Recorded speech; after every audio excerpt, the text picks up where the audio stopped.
Galatians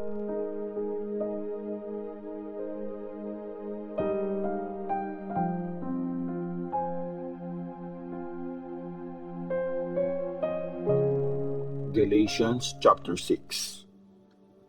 Tulungan nyo ang isa't isa.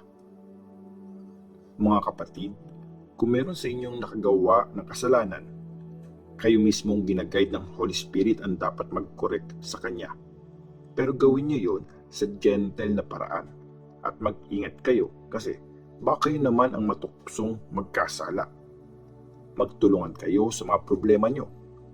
Pag ginawa niyo yon, tinutupad niyo ang utos na ibinigay ni Christ. Kung meron sa inyong nagmamagaling, pero sa totoo lang, wala naman talagang sinabi.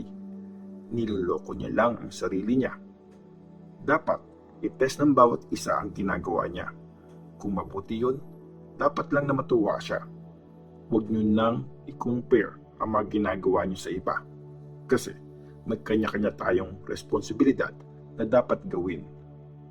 Dapat i-share nyo ang lahat ng magagandang bagay na meron kayo sa taong nagtuturo sa inyo ng salita ng Diyos. Huwag niyong lokohin ang mga sarili nyo. Di nadadaya ang Diyos. Kung ano ang tinanim, yun din ang aanihin. Kung yung pagnanasa ng katawan ang itatanim mo, siguradong aani ka ng kapahamakan. Pero kung yung gusto ng Holy Spirit ang itatanim mo, aani ka ng buhay na walang hanggan. Huwag tayong mapagod sa paggawa ng mabuti kasi dadating ang time na aani tayo kung hindi tayo magsasawa. Kaya dapat lagi tayong maging mabuti sa lahat ng tao, sa lahat ng pagkakataon, lalong-lalo na doon sa mga kapatid nating nagtitiwala kay Christ. Mga huling warning at greetings ni Paul. Ako mismo ang sumulat nito sa inyo.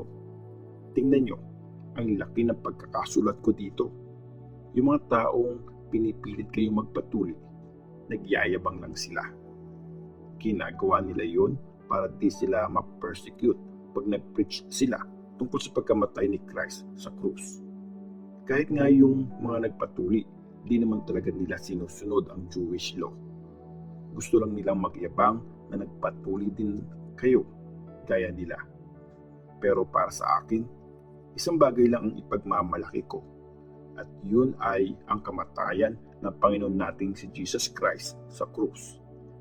Dahil sa krus ni Christ, baliwala na ang mundo sa akin at di na ako nabubuhay para sa mga interes ng mundo.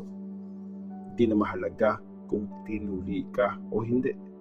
Ang mahalaga, bago ka na. At doon sa mga sumusunod sa prinsipyong ito, bigyan sana kayo ng Diyos ng kapayapaan at maranasan nyo ang malasakit niya. Ganon din sana ang buong bayan ng Diyos. Kaya mula ngayon, huwag nyo nang dagdagan ang paghihirap ko. Kita nyo naman siguro ang mga latay sa katawan ko dahil yan sa paghihirap ko para kay Jesus.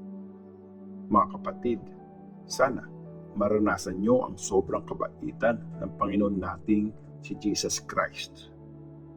Amen.